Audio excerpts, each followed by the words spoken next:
Indas water ট্রিটি pause করার পর হুট করেই ভারত অতিরিক্ত পানি ছেড়ে দেওয়ায় প্রবল বন্যায় আক্রান্ত পাকিস্তান।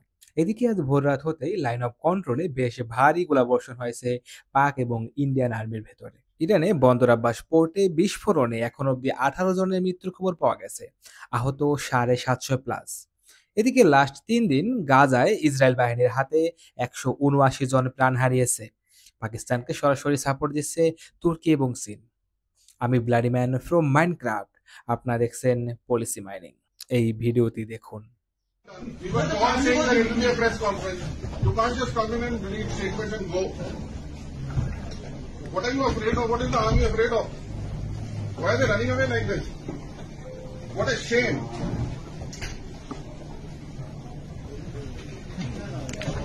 পোস্টে দাবি করা হয়েছে যে ইন্ডিয়ান আর্মি যুদ্ধের জন্য প্রস্তুত নয়। PM Modi still wants war but his army isn't capable for fighting. পোস্টের সত্যতা কতটুকু জানা না থাকলেও ফুটেজ দেখে অনুমান করা যায় যে ইন্ডিয়ান আর্মি এবং গভর্নমেন্টের ভিতরে বেশ অস্থিতিশীলতা চলছে। এদিকে বিনা নোটিশেই মাত্রাতিরিক্ত পানি ছেড়ে দেওয়ায় ঝেলুম নদীর আশেপাশের অঞ্চলে জনজীবন প্রতিকূলতার মধ্যে।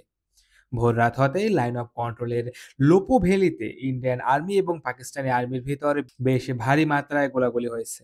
পাকিস্তানি আর্মির দাবি তারা ইন্ডিয়ান আর্মির 2টি পোস্ট ধ্বংস করেছে। অপরদিকে ইন্ডিয়ান আর্মি দাবি করেছে যে তারা নীলুম ভ্যালিতে পাকিস্তান আর্মির পোস্ট উড়িয়ে দিয়েছে।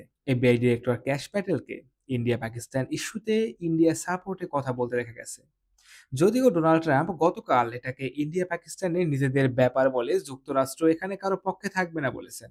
আমার মনে হয় যে পাকিস্তান এবং ইন্ডিয়া কেউই যুদ্ধে জড়াতে চায় না, কারণ পাকিস্তানের যুদ্ধ করার মতো ইকোনমি নাই, আর ইন্ডিয়া যুদ্ধে জড়িয়ে তাদের ইকোনমি ধ্বংস করতে চায় না। আর আমাদের দেশের লোকজন সোশ্যাল মিডিয়াতে কেউ ইন্ডিয়ার পক্ষে, কেউ পাকিস্তানের পক্ষে কমেন্ট যুদ্ধে নিজেদের একতাকে বিনষ্ট করছি।